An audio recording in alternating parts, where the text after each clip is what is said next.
but he can do a very, very good job. He's fluid, he's skillful, he's technical, he can score a lot of goals. He changes the dynamism of our attack, which sometimes is not a bad thing. Now, I don't mind us actually going concrete and trying to get Joao Felix, but I think his Atletico venture has not been a successful one. Not because suddenly Joao Felix has become a very bad player. I don't think so. I think he went to the wrong team. He went to a defensive team. And Joao Felix is not a player that can flourish under the defensive, ultra defensive style of Diego Simeone. Now, we know George Mendes is a very, very big agent, or he's not more than an agent, he's an agency on its own.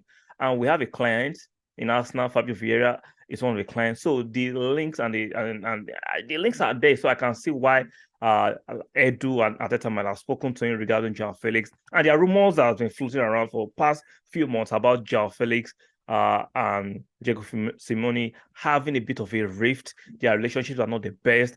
And Joao Felix is open to a new challenge. And I think Arsenal will be, for me, a great or perfect team to come into because of the style of play, the fluidity of our team, and he will flourish under the tutelage of Arteta, in my opinion. He will do very well under the tutelage of Arteta. Arteta will know. I think was it last season or 2 seasons ago where he tried to place Smith Rowe as a false nine. For me, Joao Felix. I'm sure all of us are aware of Jesus' latest. What's the latest injury? Jesus' injury, and the surgery went successfully. So we are not given a timeline when Jesus will be returning back to action, but we know it's going to take a few months for Jesus to even get back to training, then fitness, then match fitness, then getting involved. If Arsenal are still in a title charge, which I hope will still be in. So the different talk and speculation. Will Arsenal dip into the market with the Kroenkes actually sign off for buying a striker, or we'll do what we have, or just go for a wide forward? And Arteta has to find a way to provide in-house solution, in-squad solution, or is Nketiah the solution? We know a lot of Arsenal fans, including myself, are skeptical about Nketiah leading the line. Can we win the Premiership or give Man City a run for their money with Nketiah? I am not confident about that. I'm going to be true. I am not that confident about that. But is Nketiah a bad player? No. Can he do a job or two? Yes. But can he do it the way Jesus was doing it? I don't think so. Even with Jesus, a lot of us were saying, even when we get to January, maybe we can get another striker or a wide forward that can share the burden of our attacking fluidity and of our attacking depth. Now Jesus is out for a prolonged period of time. We need somebody. Now, I'm not saying be Nketiah. I'm just saying Nketiah needs help. They're two different things. I'm not saying he can't do a job, but I think he needs help. If we're going to play the likes of Man City, who are experienced juggernaut in this game, we know Liverpool, when the recess is over and the league starts, Liverpool might be a different animal, even though I'm still standing to my guns that they will not win the league, but they'll be a different beast. Chelsea, we don't know what shape they'll be in. Spurs. So we need to actually continue on the run where we are. We need to bring in at least a forward. Might not necessarily a conventional striker. I don't mind us bringing a conventional striker, not a second choice striker. We need a good marquee striker. But this is the winter. The winter window is one of the most difficult window, notoriously, to actually get deals done. So we know how tough it's going to be. But Edu and Arteta and the Kroenkes have to dip their hands to their pocket. They might have to overpay this time.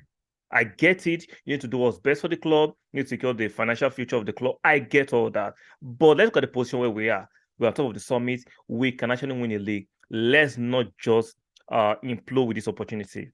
Now, we are being linked with Joao Felix. According to reports, George Mendes and Arsenal have spoken about Joao Felix. According to Mati Mateo, initial demands are crazy. A whooping £140 million. But it is concrete. Moreto is a very good source. Now, I like Joao Felix. I think he's a very, very good forward player. I won't call him the typical number 9. No, he's a player that can play as a number 9 or false 9. He can play on either wings of the forward. So he's the modern forward who can play across the front three. For me, his also play might not be as good as the typical number 9 or as good as Jesus, but he can do a very, very good job. He's fluid, he's skillful, he's technical, he can score a lot of goals. He changes the dynamism of our attack, which sometimes is not a bad thing. Now, I don't mind us actually going concrete and trying to get Joao Felix, but I think his Atletico venture has not been a successful one. Not because suddenly Joao Felix has become a very bad player. I don't think so. I think he went to the wrong team. He went to a defensive team. And Joao Felix is not a player that can flourish under the defensive, ultra defensive style of Diego Simeone. Now, we know George Mendes is a very, very big agent, or he's not more than an agent, he's an agency on its own. And we have a client in Arsenal, Fabio Vieira is one of the clients. So the links and the links are there. So I can see why Edu and Arteta might have spoken to him regarding Joao Felix. And there are rumors that have been floating around for the past few months about Joao Felix and Diego Simeone having a bit of a rift. Their relationships are not the best. And Joao Felix is open to a new challenge. And I think Arsenal will be, for me, a great or perfect team to come into because of the style of play, the fluidity of our team, and he will flourish under the tutelage of Arteta, in my opinion. He will do very well under the tutelage of Arteta. Arteta will know, I think, was it last season or 2 seasons ago where he tried to play Smith Rowe as a false 9? For me, Joao Felix is that player that can play perfect as a false 9. He scores a lot of goals, he's technical, he's skillful, he's dynamic, he's quick.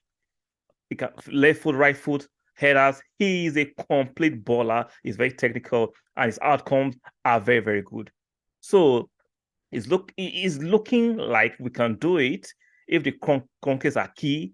For me, it's not about Arteta or Edo being key. The key people to actually pull off these deals are the Kroenkes to sign off on the crazy, crazy amounts. We know Atletico, they are tough negotiators. Let's not forget how we took party. We had to pay the release clause to take party from Atletico.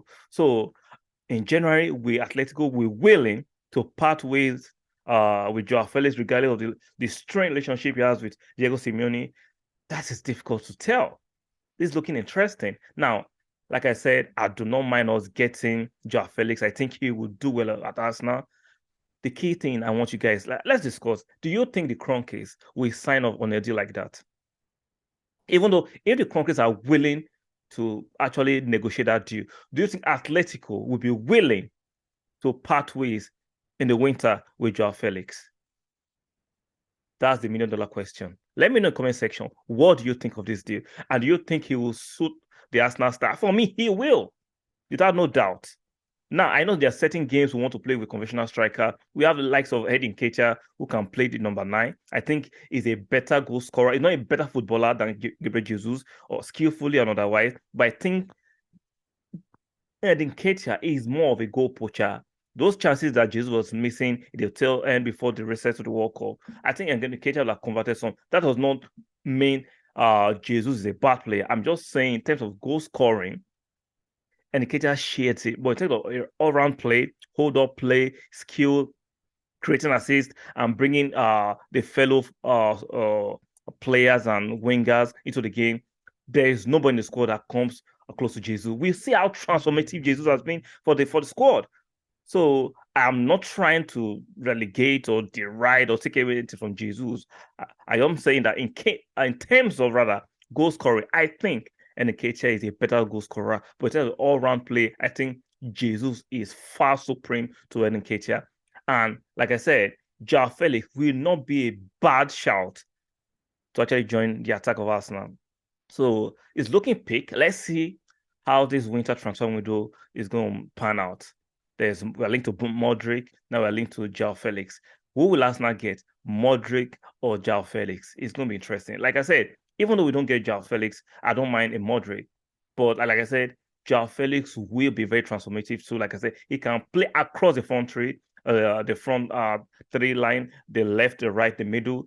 Now, he's not a conventional striker, but he can play a false line brilliantly. His outcomes are there. He's a fantastic player. Going to Athletic for me was a bad choice. He should have gone there. When he actually made the move, I was questioning his his sanity and why will his agent approve of that move? Because Atletico doesn't suit the playing style of what's his name? Joao Felix. He doesn't. But for some reasons, financially and other reasons, he went to Atletico. And now the relationship has strained, and Arsenal might seek to take advantage of that situation. Will Arsenal pull it off? We don't know. Time will tell. Guys, if you are not yet subscribed to this channel and you enjoy the content, do me a favor, make sure you subscribe to this channel. Sorry about that. Make sure you like the video.